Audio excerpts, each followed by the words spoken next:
asambleísta Luis Morales.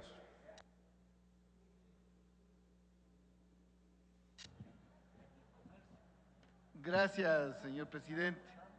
De igual manera, como ecuatoriano primero y como tungurahuense luego, debemos lamentar el hecho natural de la nuevamente erupción del volcán Tungurahua, que está afectando especialmente a la gente aledaña, a la provincia de Tungurahua, Chimborazo, Bolívar, Pastaza, con el asunto de la ceniza y con el tema de los deslizamientos de lodo, piedras en el sector de Cuzúa, Penipe y de Baños, que en otras oportunidades no se daba.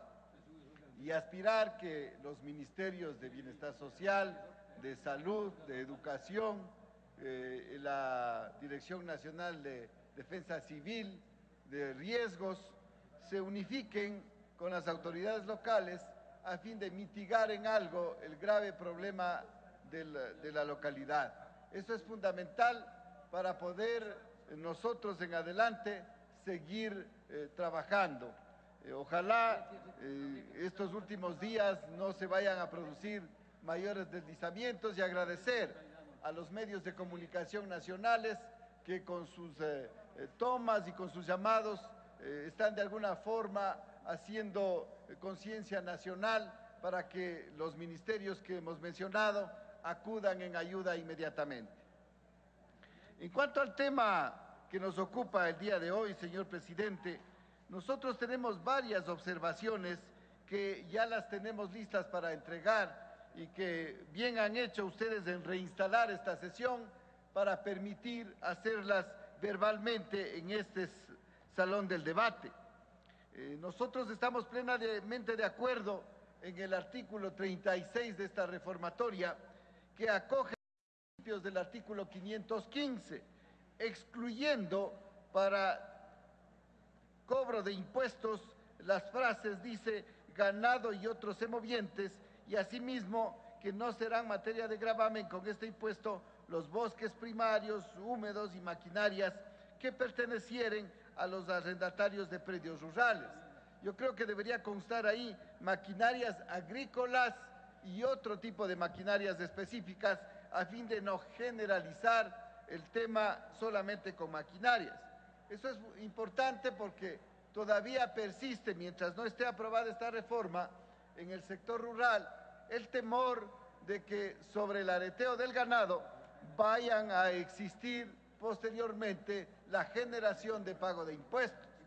Si bien es cierto, en la provincia de Tungurahua, en el sector de Píllaro, Pelileo, Quero, hay una gran producción lechera.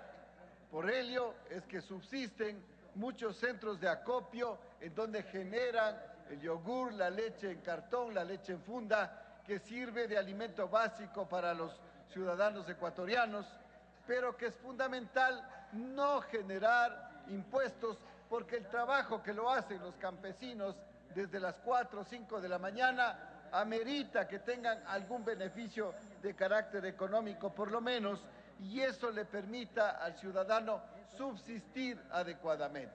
Entonces yo sí quiero, señor presidente, insistir en el mantenimiento tal y como se encuentra ese artículo en la redacción final. Hay que también decir de que no estamos de acuerdo, por ejemplo, con la reforma al artículo 526 del COTAT para realizar un trámite de escrituración, de transferencia de dominio. Hoy existen una serie de procesos, entre los cuales, por ejemplo, se exige el certificado del registro de la propiedad de no tener gravamen, que antes no era necesario para empezar el proceso de transferencia de dominio, y que hoy además están exigiendo algo que es lógico y natural.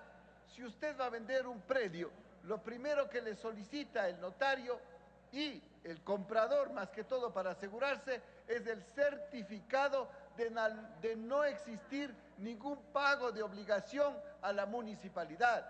Este se llama el certificado de no adeudar al municipio.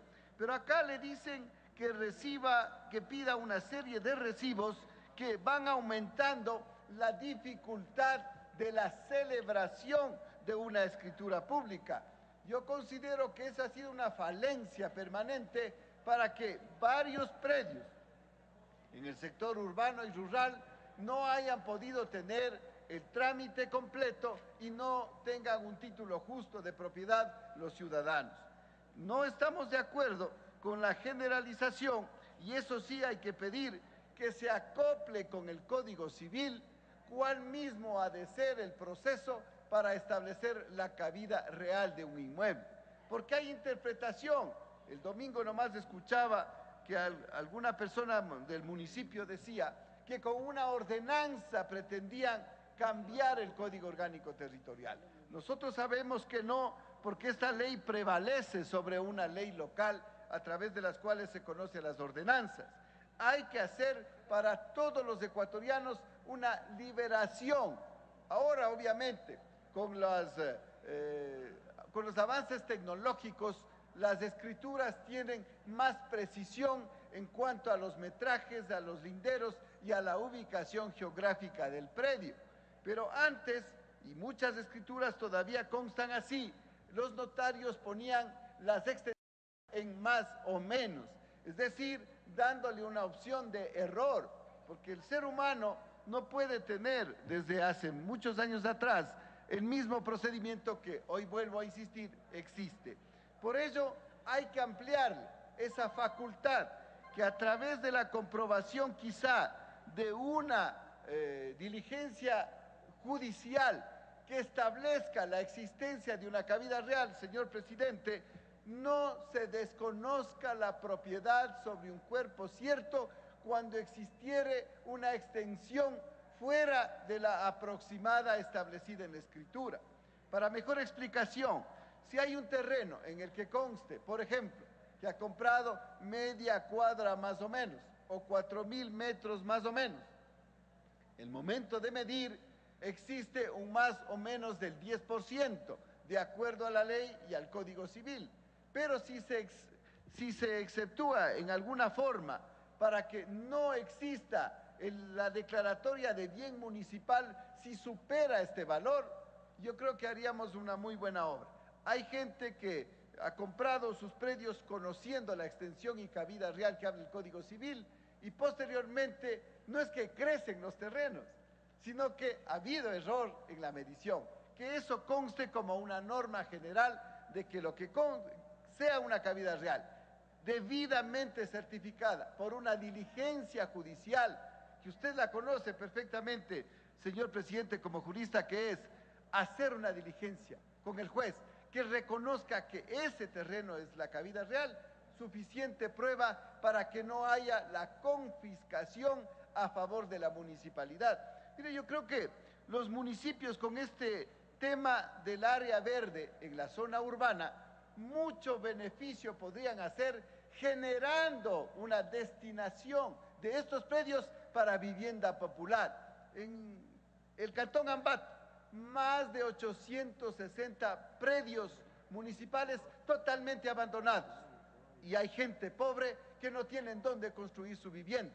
Sin embargo, contradictoriamente a esto, en el sector rural se hacen planes de vivienda del Banco Ecuatoriano de la Vivienda, por excepción, ahí sí les dejan dividir en terrenos de inferior metraje a los 500.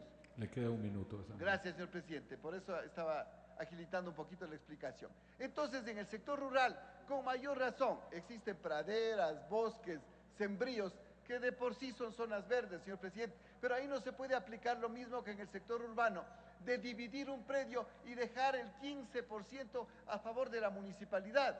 ¿Qué va a hacer con tanto terreno el municipio en perjuicio de las personas que tienen su propiedad privada y que pueden dejar de padres a hijos una solución habitacional? Todos estos temas sociales hay que coordinarles, no solamente con las reformas al Código Orgánico Territorial y obviamente dentro del marco constitucional, pero sí cuadrarlas también con el Código Civil que está vigente todavía en el Ecuador. Gracias, señor presidente.